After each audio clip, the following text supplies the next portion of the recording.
స్వాతంత్ర్యం వచ్చినప్పటి నుంచి ఇప్పటి వరకు ప్రభుత్వ అధికారుల లెక్కల ప్రకారం 100 ఎకరాలకు పైగా ఉప్పాడ గ్రామ భూమి సముద్ర కోతకు గురైందని జిల్లా అధికారులు చెబుతున్నారు. ఇక తీర ప్రాంత కోతను అరికట్టకపోతే భవిష్యత్తులో ఉప్పాడ గ్రామస్తులు అనేక సమస్యలు చవిచూస్తారని మారిటైమ్ బోర్డు సముద్ర అధ్యయన శాస్త్ర నిపుణులు హెచ్చరిస్తున్నారు. ఈ తీర ప్రాంతం అంతా కోతకు గురవుతుంది సార్. ఈ ఉప్పాడ ప్రాంతం కోతకు గురవుతుంది.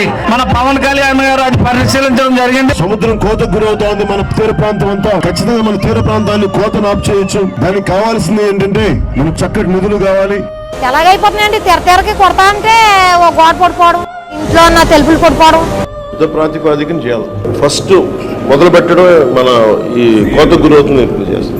లోకల్ మేనిఫెస్టోలో రాగానే సంవత్సరం లోపు దీనికి పరిష్కార మార్గం కనుక్కోను.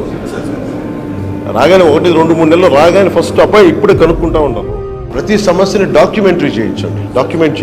ఇది మీరు బలంగా చెప్పేసండి, పరిష్కార మార్గం కనుక్కోండి.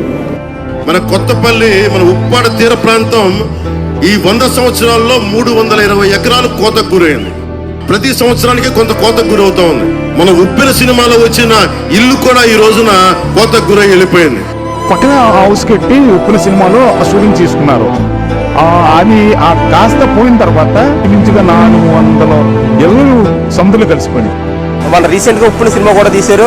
ఆ సినిమా తీసినప్పుడు గంగమ్మ తల్లి జాతర అనే కార్యక్రమంలో అక్కడ ఒక టెంపుల్ ఉంటుంది, రామాలయం టెంపుల్. ఆ టెంపుల్ కూడా కాలగర్భంలో మన రీసెంట్ గా అది కూడా సముద్రంలో కలిసిపోయింది. కెరటాల తాకిడికి కాకినాడ ఉప్పాడ బీచ్ రోడ్డు కూడా అనేక సార్లు ధ్వంసమైంది. నేను ఒకటే మీకు మాటిస్తున్నా, సముద్రపు కోతని అరికడతాం. కేంద్రం సహాయంతో సముద్రపు కోతను ఆపాలంటే కష్టసాధ్యమైన విషయం. ఒక వెల్ ఇంజనీరింగ్ ప్లాన్ కావాలి దానికి. మీ సమస్యల పరిష్కారానికి నేను మీ చేతిలో ఆయుధం. మేము ఎమ్మెల్యే అంటే పిఠాపురం ఎమ్మెల్యేలా ఉండాలి, దేశం అంతా చెప్పిస్తాం. ఉదయం ఉప్పాడ తీర ప్రాంతంలో సముద్రపు కోతను పవన్ కళ్యాణ్ పరిశీలించనున్నారు.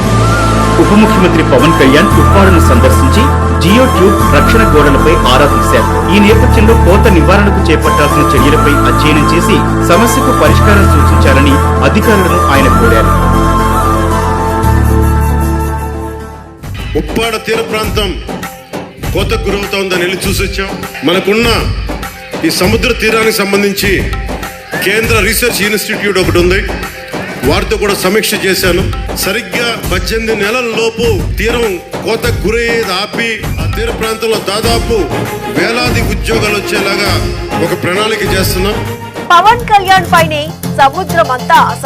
పవన్ కళ్యాణ్ గారు కూడా దానికోసం వచ్చారు, గట్టు కోసం అన్ని మాట్లాడారు. ఢిల్లీ నుంచి టీం వచ్చింది, చూసుకొని వెళ్ళారు. ఉప్పాడ గ్రామ ప్రజలు ఏమైనా కోరుకుంటున్నారంటే ముఖ్యంగా ఒక గట్టు మాత్రమే కోరుకుంటారండి. మీరు ఆ గట్టు వేసేసినట్లయితే మాకు మీరే ఒక ఈ కాలంలో మాకు మంచి దేవుళ్ళ మేము అందరం మిమ్మల్ని కొలుచుకుంటాము.